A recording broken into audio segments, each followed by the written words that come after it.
melawan tipu daya. Jangan tertipu dan disesatkan. Pergaulan, persekutuan, perkumpulan yang buruk merusakkan tata krama dan moral serta karakter yang baik. 1 Korintus 15 ayat 33 MPC. Tuhan Yesus memperingatkan kita untuk waspada terhadap penipuan.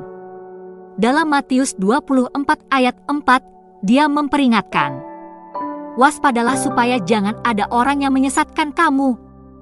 Dalam surat-suratnya, Rasul Paulus berulang kali memperingatkan tentang bahaya dari penipuan. Perhatikan apa yang dia katakan di ayat pembuka, "Jangan tertipu dan disesatkan, karena untuk ditipu itu mudah. Strategi setan dalam menggagalkan Hawa adalah dengan penipuan." Dalam 2 Korintus 11 ayat 3, Rasul Paulus memahami hal tersebut, dan ia mengatakan, "Tetapi aku takut, kalau pikiran kamu disesatkan dari kesetiaan kamu yang sejati kepada Kristus, sama seperti Hawa diperdayakan oleh ular itu dengan kelicikannya."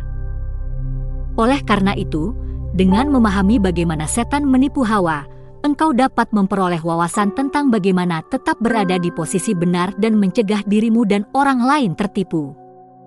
Ingatlah bahwa Paulus sedang berbicara kepada jemaat Allah ketika dia berkata, "Sadarlah kembali sebaik-baiknya dan jangan berbuat dosa lagi.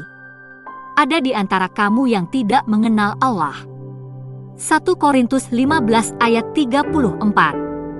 Pengetahuan tentang Tuhan menjaga hatimu di tempat yang benar.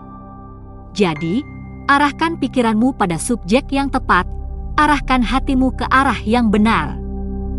Oleh karena itu, untuk melawan tipu daya adalah mengetahui tentang kebenaran, pengetahuan yang akurat tentang firman.